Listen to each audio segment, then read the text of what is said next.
でだからその2つ、まあ、自分が好きな、小説の部分と、ワンファメンの面白かった部分っていうのを一つに合体した作品にしたいなというのが今回の作品になりまして、そのために、エド・ニューマイヤーが脚本を書いてくれたのがすごく大きな助けになりましたし、キャラクターを作る上でやっぱりキャスパー・バンディンの存在というのはすごく大きかったですね。でそれが、うまくまとまっていればいい作品になっていると思います。はい、そうですね。That's all I know. As you're adding the smoke effect to the camera. Yeah, have our partnership. I did good, right? There, yeah, of course. Special effects. Practical special effects. 何がチャレンジだったか、その元のスターシップルーパーズで、はい、そうですね。そうですね。そうですね。They only had 2 beers and we didn't run out. What the hell's wrong with me? They say, you know, we'll turn into a cocktail party again. we have a tendency to do that, actually.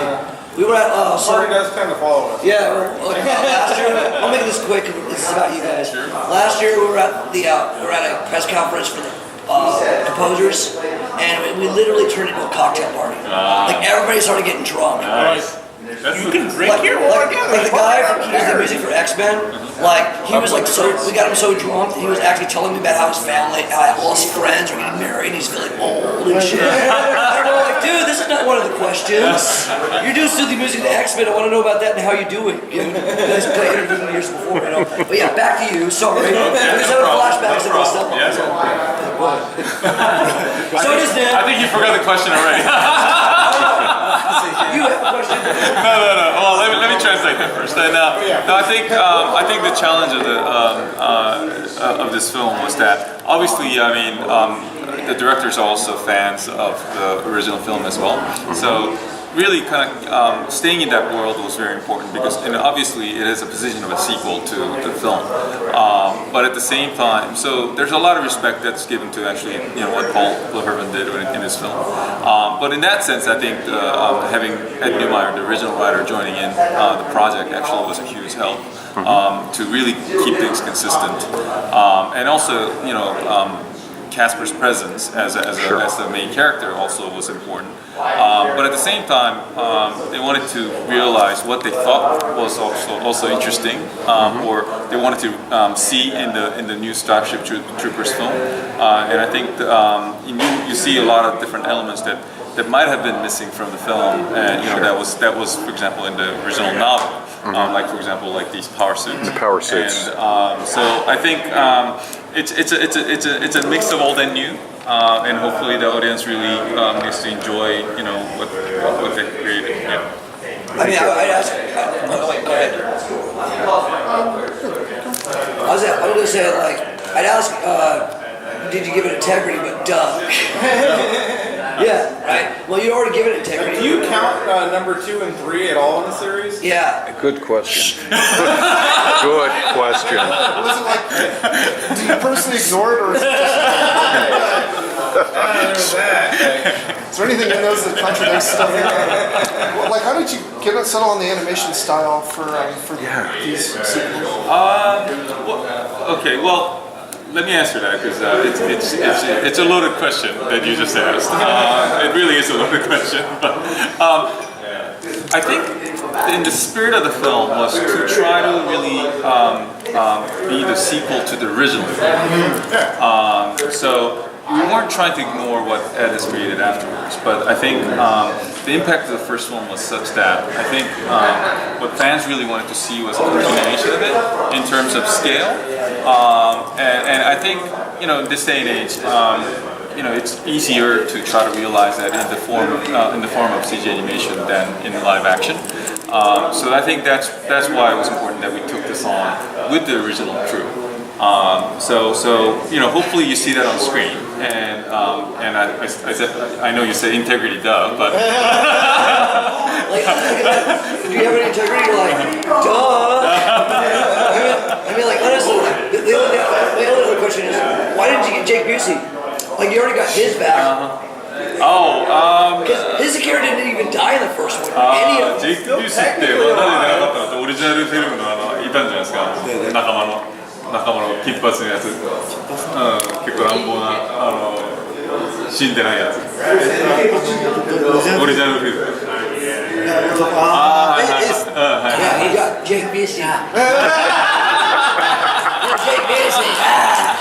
Okay. He's the violin player. In the next film. It's like the style is kind of like a hyper realistic, almost video game kind of like cutscene video game style. Like, how did you settle on that as opposed to something more hyper real or something more animated? でアニメーションに関しては、またなんかビデオゲームのカットムービーみたいなアプローチはとってますけど、だからそれをもっとリアルになんかしなかったり、もっとアニメーションよりにしなかったりっていう、まあ、なんでこのバランスを取ったんですかっていう。すごくあんまり答えて正しいのかどうかわかんないですけど、やっぱりコストパフォーマンスの問題はすごく大きいですし、まあそれ以上これでやることも短ければできるんですけど、やっぱりそこは物語でとにかく語らなきゃいけないという、まあ、ある80分ぐらい作るので長い尺を作る中でいろいろバランスを踏まえると今ぐらいの画質にどうしてもなってしまう。それがまあ僕らにとっては一番作りやすいバランスだと思います。そうですね、逆にゲームよりももう少しおとなしめに作って、要は内容を伝えるために、要はわざと同ポジを作ったりしたり、要は同じポジションカメラ地味にあるで、そういう積み重ねで、要はより内容を理解してもらいやすくするためにそういう手法を取ってます。So I think there's a couple reasons. I mean, there's a realistic aspect. I mean, there's the practical aspect to it. There's also a creative aspect to it. I think practical aspect to it is obviously, when you're talking about hyperreal, you're talking about cost. And when we do films like this, especially when you try to take it more and more like real, what happens is either it gets compared to a live action film with lots of VFX, or it gets compared to like the video game cut movies. But I think one needs to understand sometimes that some of these video game cut movies or the trailers that you see has the same budget to do 5 minutes what we do for 90 minutes. So there's a cost performance issue. So we need to actually balance it out and arrive at a place where it's something that's fun to look at and it's interesting, and it's something that people can it will not be alienated by. But at the same time, then you are able to tell the story for the entire feature. So that's a practical aspect to that. So you need to settle at some balance, right? So that's one. Another is that you also need to be able to when you're dial up certain quality. I mean, it's so easy to be kind of taken away by that. Once you start continue to hit people with something new with dialed up contrast and details and whatnot, you get tired of it after a while. And so it's something that actually we purposely actually used the camera movements, for example. That's unreal. That's for example, when you use CG animation, you could really put camera anywhere.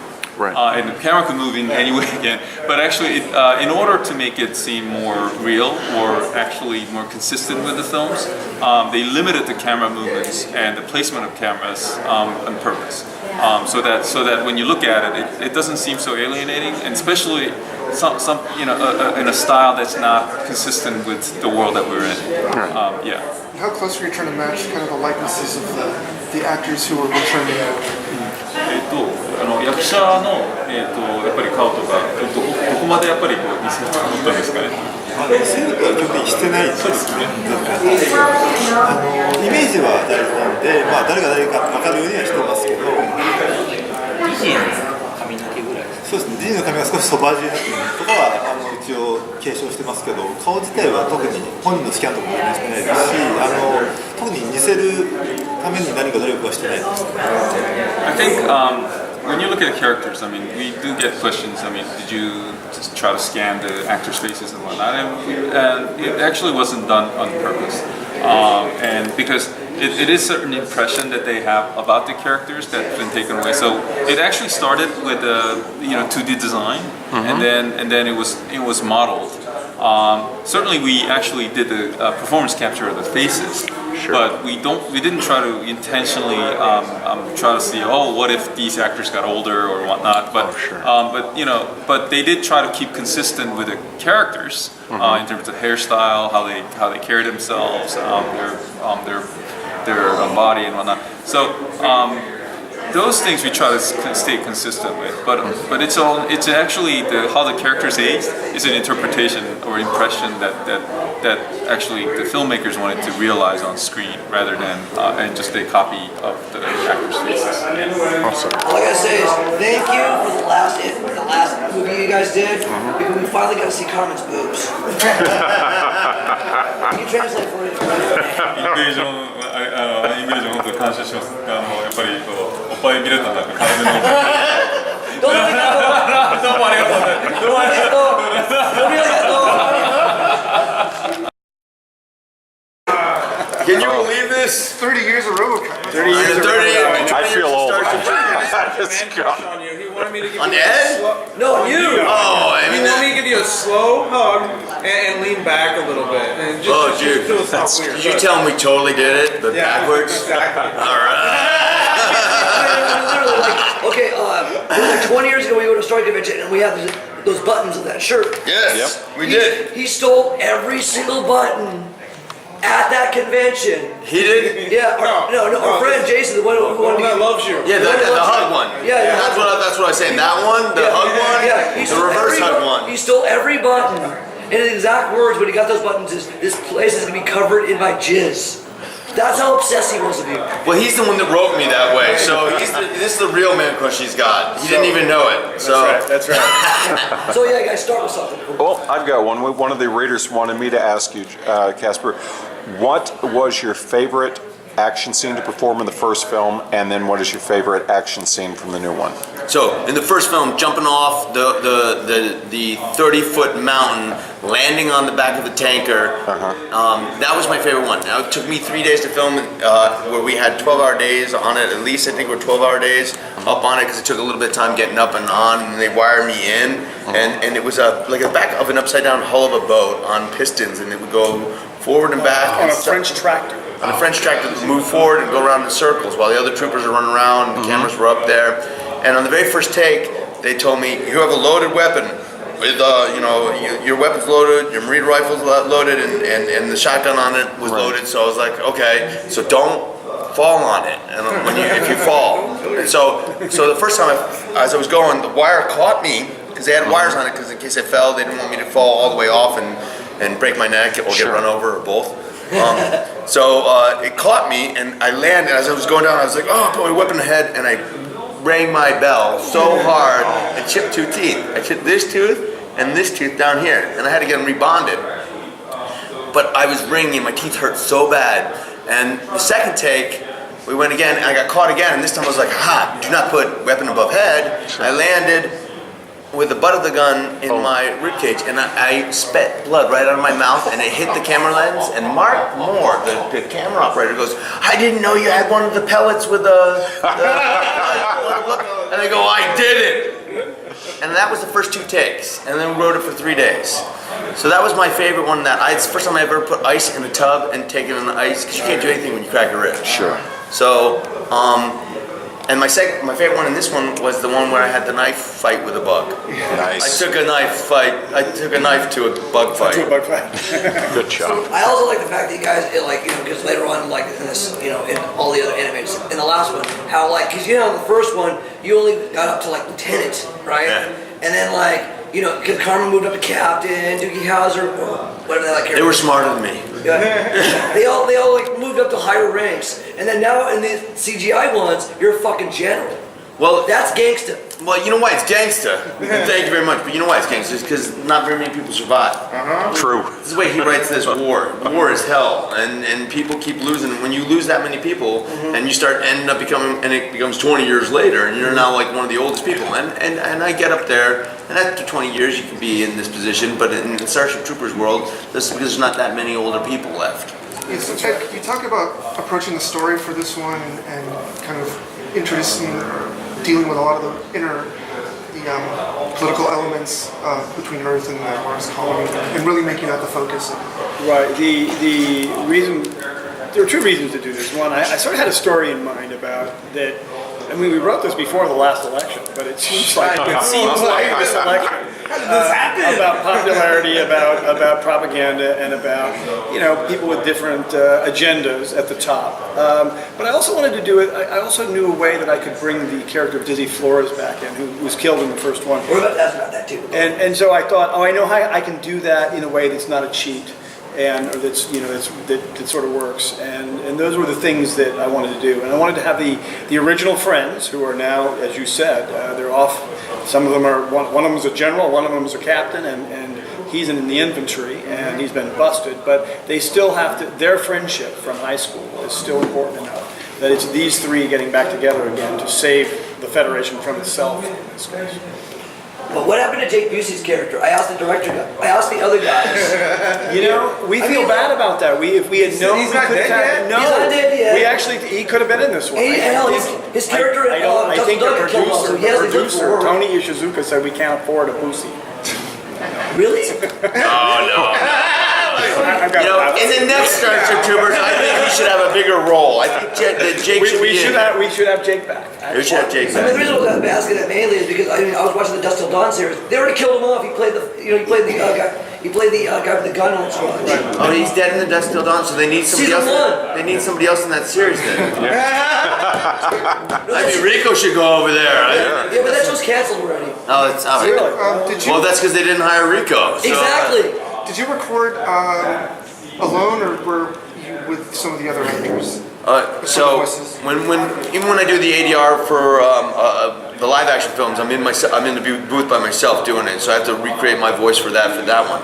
This one I didn't get to do the mocap because they didn't bring me over there. But I'm really going to convince the people from Sony to bring me over to Japan the next time to do the mocap. I'm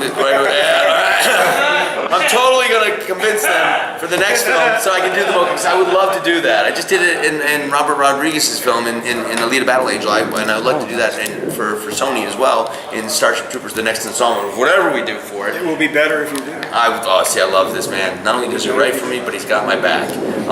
But I got to do the voiceover, and I was just in the room by myself. But I did go the day that Dizzy did it, and I went and I saw her and I said hey to her. So that was really awesome to see. She did such a great job bringing the character back to life again.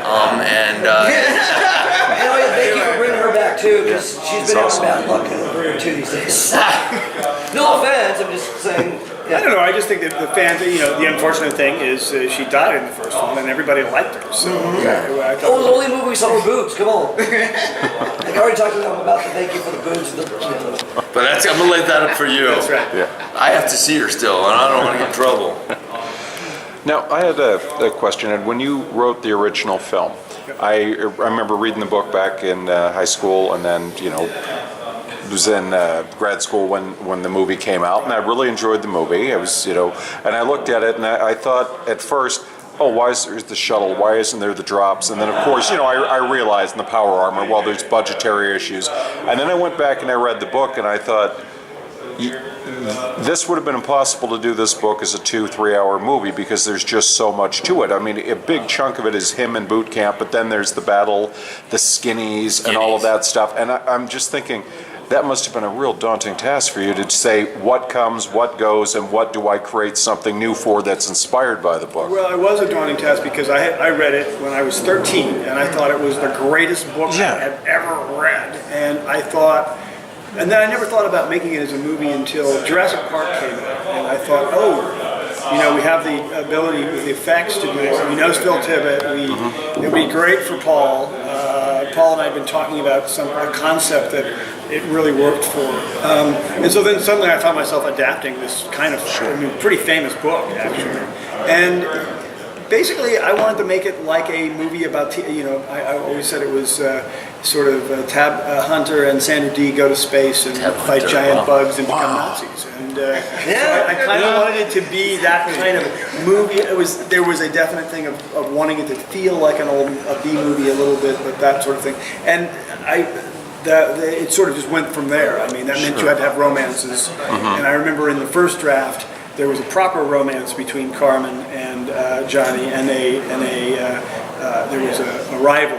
And Paul, and then there was a friend in the first draft, Dizzy Flores, who was a guy. And when Paul read the script, he said, "I think we should make Dizzy a girl." And I immediately thought, oh, that's a really good idea. And so then we had this kind of double triangle, and it really emphasized the high schoolness of it all going forward. And so that's how that happened. Plus, like the idea of the mixed gender kind of military before, you know, the U.S. Before we're doing it now. Yeah, well, we had done that in RoboCop a little bit. We had a locker room scene where we just kind of casually showed that, and I always knew that we should do that in this movie and really do it. Kind of, we didn't get to do it before, but now we'll really do it. And I knew Paul would like that scene, so. Yep. What I think is really fucked up when it comes to like fans and shit like that is that when you guys first came out, people say you would want to be aliens. When in reality, when James Cameron did Aliens, what was required reading to all the people playing the Marines? Oh no, he stole that movie. He stole. He didn't say bug hunt. I didn't use the word bug hunt because he had used it. Yeah. Because bug hunt is in the book. It's in the book. So that's what I'm saying. You guys rock because it's like, I mean, like it's one of those things where you're the original and some rip-off rips you off and takes the credit. It's not the first By the time. way, he's a smart guy. He ripped off the right thing. Well, I have no problem. He went to our high school. Yeah, he went to my high school. really? Yeah, he graduated in Brand. You guys look great for your age. No, we didn't graduate with him. He graduated in 1980, the same year. Like he graduated, like you know, James Cameron graduated high school the same year, and who's also in his class, James Hetfield. Imagine that high school year. Yeah. James Hetfield, James Cameron, and Nancy Cartwright. Yeah. All class of 1980. Really, Nancy Cartwright too? Yes, all three of them. By the way, fair to say about James Cameron, without James Cameron, there is no Ed Neumeyer career. Here's why. Because RoboCop was made at Orion, even though I'd written it before that, it was made at Orion because Terminator got ahead. They only would not have had the imagination to say, oh yeah, let's do Yeah, that. but what was Terminator rip off of? Well, I don't know. Outer Limits. Yeah, well, Very end. inspired by, I wouldn't call it. No, I'm kidding. And then Starship Troopers came along and people said, oh, it's like Alien. I mean, in other words, he had kind of laid the ground that they could imagine that movie. Now, we didn't make a movie just like Aliens, but we made our own version of it. And so I'm grateful to Jim, actually. So what, just talking about this movie, what do you think, if you're talking to the fans, what do you think they would enjoy most about seeing this one? I think they get to see the power armor as Heinlein might have wanted it or imagined. In other words, the power armor has always been a little beyond it was beyond our means in the '97 one. It just, we didn't have enough money, and that was an expensive movie at that time. We could have the bugs. I remember the producer saying, well, you can have the bugs or you can have the power armor. What do you want? And so we did. And then in 3, we had a little tiny bit of power armor, but we didn't have that much money. So I think to really imagine it, you needed a guy like Shinji Aramaki. Yeah. He not only is operating in the animation space, which allows it, but he's like the best mecha designer. You probably know, but he's one of the best mecha guys there is. And just astounding stuff. Represent. This is from Awesome. yeah, there we go. Invasion. This is from Invasion, but he's even made it. I think he's actually made it even more better since then. Anyway, Yeah, he's the number one designer. He became a mocap designer, a mecha designer, excuse me, because of Starship Troopers. He saw the book, the cover of the book, when he was younger, and they had a mechanized suit on there, and he said, I could do that. And he can. Nice. And he did. And I think that's the amazing thing. But I agree that the suits are a reason why people should see it, but I also think that Ed put the sense of humor back in, and he's got the satire in it still. So he has an interesting story, so, you know, it's fun. I think it ties the book in, and it's a great sequel. I think it's the best sequel to the original film. Like, was there, besides the power armor, was there like a scene involving one of the classic characters that you just were dying to stick into a movie when you finally got a chance to do? Well, actually, I had always wanted to do a scene because the sequels were always made for a lot lower budget than we had the first time around. So we were always trying to think of really cheap ideas that we could do, and one of them that I thought of that I never was able to do was just him fighting with a bug by himself. And we kind of wanted to do it in 3. We didn't have the time or the money to do it, so this was a way to do that we got to do there. It was so fun for me because I remember us talking about the scene, and we were going to try to shoot this scene in the 3rd one if we had the time or the money, and we just kept talking about it the whole film, and we never got to do it. And then I saw it in this one, and I was like, yes, Here it is. It's just always fun to do that. It's also fun to be 20 years into the movie, and then the character's now 20 years older. I'm 20 years older, and he's been through a lot. I've been through life experiences. We all go through this, and to feel it, see it, and to be a part of it, it's just awesome. And you haven't aged a bit. You're very kind, sir. Very good, guys. Yeah. No. All right, that's it. Oh, Thank you. Thank you.